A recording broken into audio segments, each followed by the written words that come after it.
د هر کور نه ځوانان د خپل کور او کورنۍ د رزق او د کفالت دپاره د خپلې خاورې نه بهر مسافرو غواړو، ګرانو دیالو غواړو. جنګ خدا دی چې موږ ټول په طریقه پښتانه که پي ټي آی کې دي، که مسلم لیګ کې دي، که جمعیت کې دي، که جماعت اسلامي کې دي، که پاره پاټه کې دي، چې موږ سره راپاڅي د افغانستان او د پاکستان د تجارت لارې کولاو شو چې په لکونو ځوانانو ته د روزګار موقع میلاو شي. وی کېنه دا ما وطن په دې وجه وي چې کېنئ انصاف درکوي چې کله د امریکې د روس سره دښمني دا خاوره استعمالوي او دا کان استعمالوي. کامي خبره به کوم دا ستاسو ګراوند ما وکوټو د بدقسمتۍ نه په دې تېرو 5 کالو کې چې کوم حکومت و بیا د اپوزیشن کومې حلقې دا که زما کانسټیټوینسي وه زه منتخب کړی وم، دا که زموږ نه ستاسو دا او یا کلن سپین ږیری پښتون مشر و، یا که د عوامي نېشنل پارټۍ بل د اپوزیشن ممبر و، یا که د اپوزیشن بل ممبر و، تاسو یقین په لوی رب وکئ چې دا د انصاف په نامه چې کوم حکومت راغلی و د اپوزیشن حلقې دیوال سره لګولې وې، دیوال سره فنډونه یې بند کړي وو.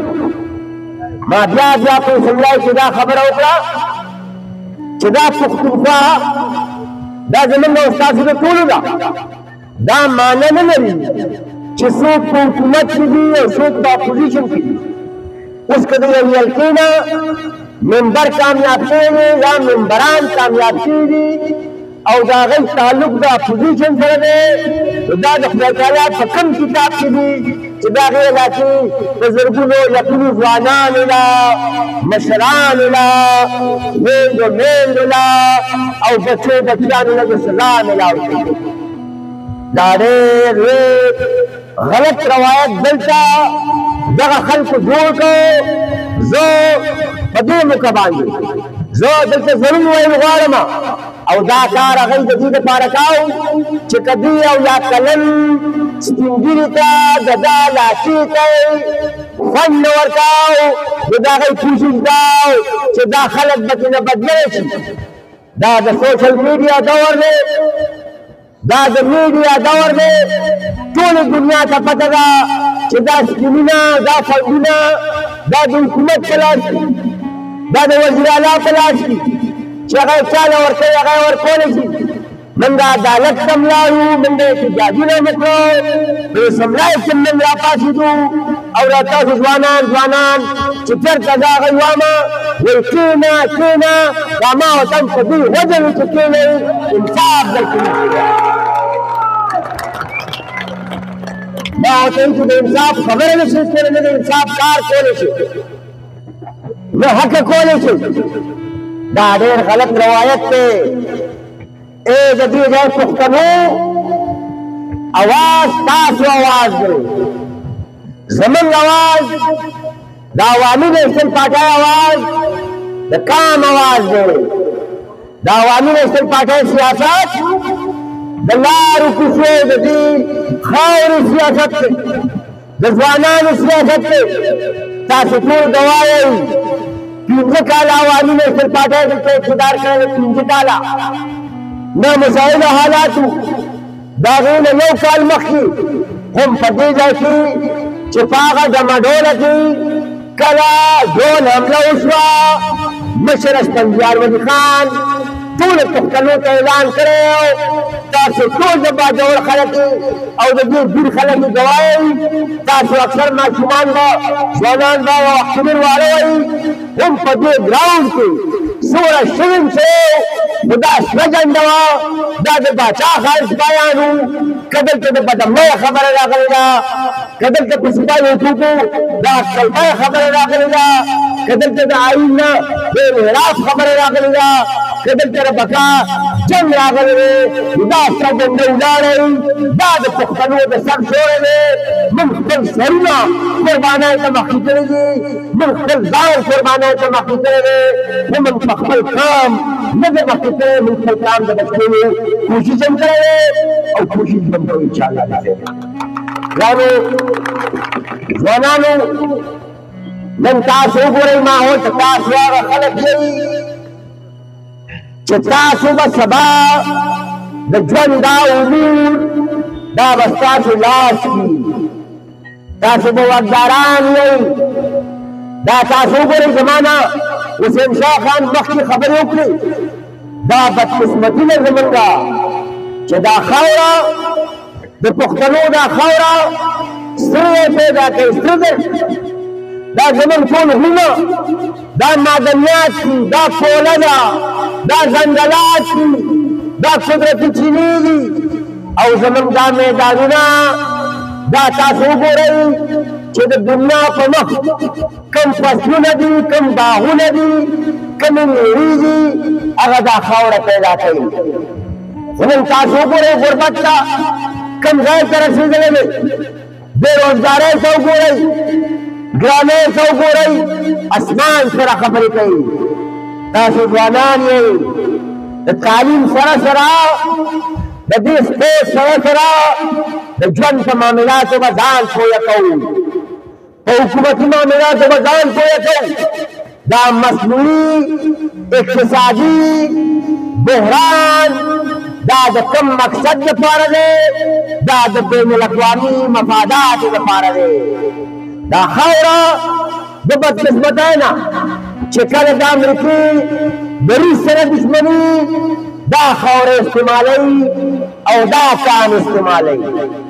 کله به د چین سره دشمنۍ ته اراده لري بیا به د بدقسمتۍ نه د پښتنو خاوره استعمالوي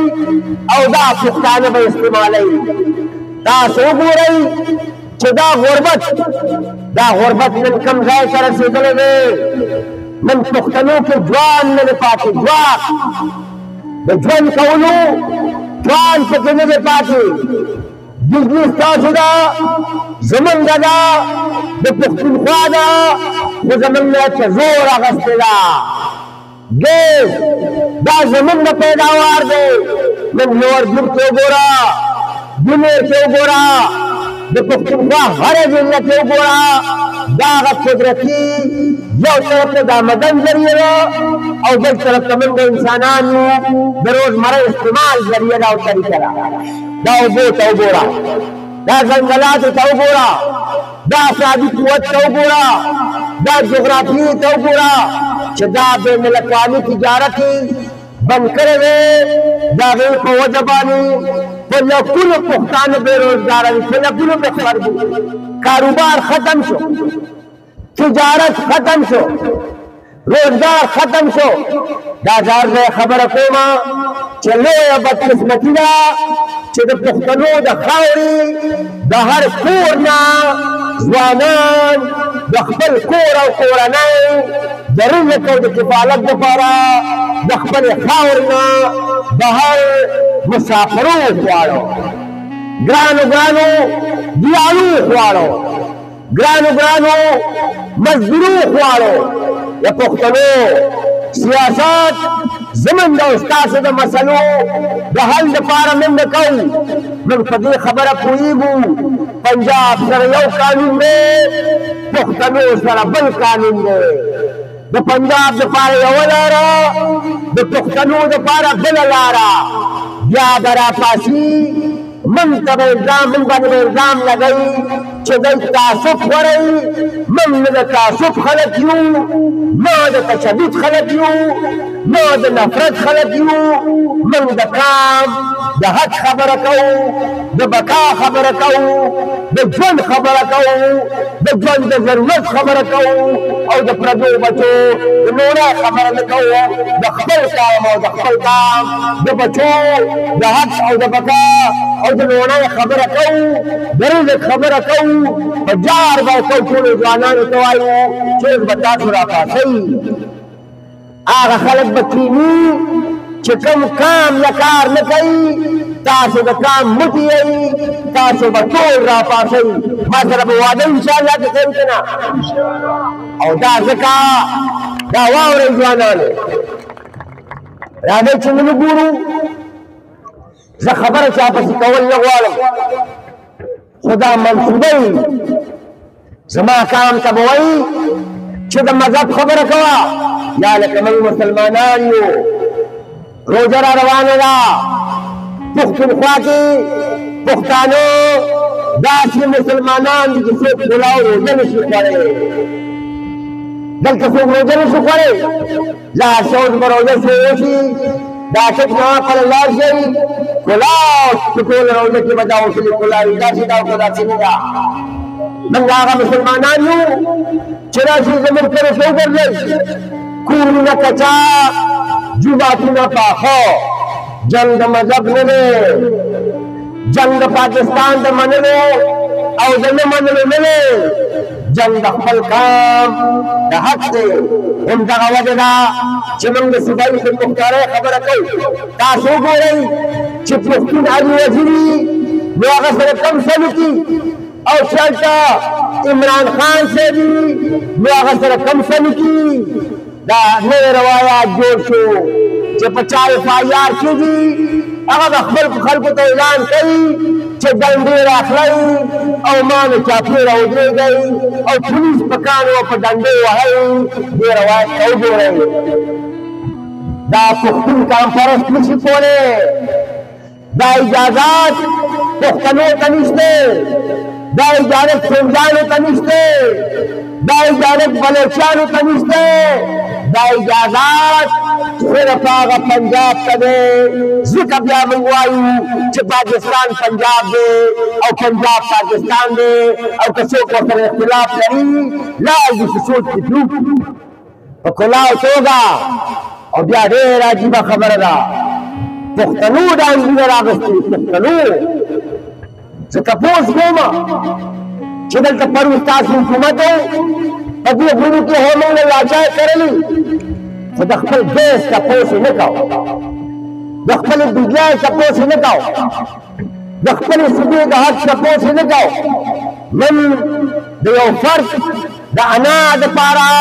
د هغه د اقتدار دپاره پښتانه راپاڅېدلي دي او لوړ یې راغستي دي